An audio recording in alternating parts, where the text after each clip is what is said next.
ಹೇಳಿದಾಗೆ it is always about money. ನಮಗೆ ಇಷ್ಟು ಕೊಡ್ತಾ ಇದ್ರು, ಇಷ್ಟು ಬೇಕು, ಹಾಗೆ ಹೀಗೆ.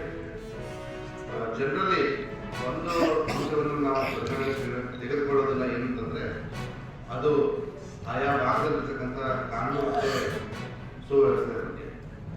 ಒಂದು ಜಾಗ ಪ್ರದೇಶ ಅಭಿವೃದ್ಧಿ ಹೊಂದಬೇಕು, ಜನರಿಗೆ ಇನ್ವೆಸ್ಟ್ಮೆಂಟ್ ಮಾಡಲಿಕ್ಕೆ ಒಂದು ವಿಶ್ವಾಸ ಇರಬೇಕು.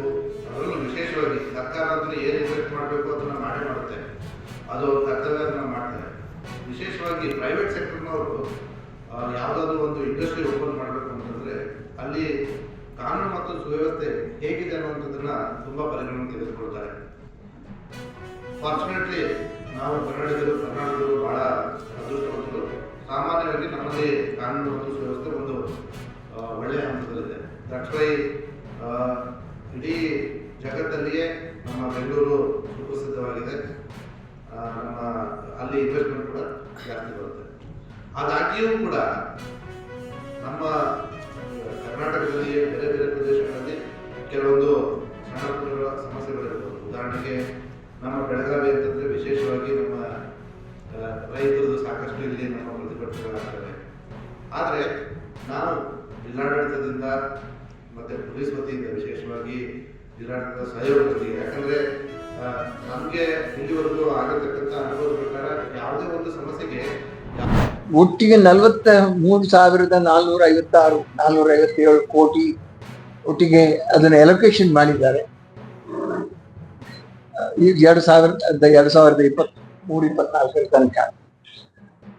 ಅದರಲ್ಲಿ ರಿಲೀಸ್ ಮಾಡಿದ ಅಂದ್ರೆ ಬಿಡುಗಡೆ ಮಾಡಿದ್ದು 35,380 ಕೋಟಿ.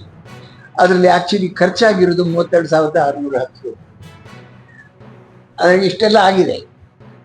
ಆದರೆ ಅವ್ರು ಹೇಳಿದ್ದು 2002-2003 ಆ ಮೂಲ್ಯ ತಗೊಂಡ್ರೆ ಇದು ಕಡಿಮೆ ಕಾಣುತ್ತೆ. ಯಾಕಂತ ಹೇಳಿದ್ರೆ ಪ್ರೈಸ್ ಇನ್ಫ್ಲೇಷನ್ ಆಗಿರುತ್ತೆ. ಆದರೂ ಸ್ಟೇಟ್ ಸ್ಪೆಷಲ್ ಡೆವಲಪ್ಮೆಂಟ್ ಪ್ಲಾನ್ ಪ್ರಕಾರ ತುಂಬ ಫೆಸಿಲಿಟೀಸ್ ಮಾಡಿದ್ದಾರೆ. ಕೆಲವೆಲ್ಲ ಇನ್ಸ್ಟಿಟ್ಯೂಷನ್ ಮಾಡಿದ್ದಾರೆ, ಕೆಲವೆಲ್ಲ ಯೂನಿವರ್ಸಿಟಿ ಮಾಡಿದ್ದಾರೆ, ಕೆಲವೆಲ್ಲ ತುಂಬ ಅವ್ರ ಚಂದ್ರಶೇಖರ್ ಅವ್ರ ದೊಡ್ಡ ಲಿಸ್ಟ್ ಇದೆ ಏನೆಲ್ಲ ಮಾಡಿದ್ದಾರೆ ಅಂತ. ಅದಾದ್ಮೇಲೆ ಅದರ ಬಗ್ಗೆ ಒಂದು ರಿವ್ಯೂ ಕಮಿಟಿ ಮಾಡಿದ್ರು.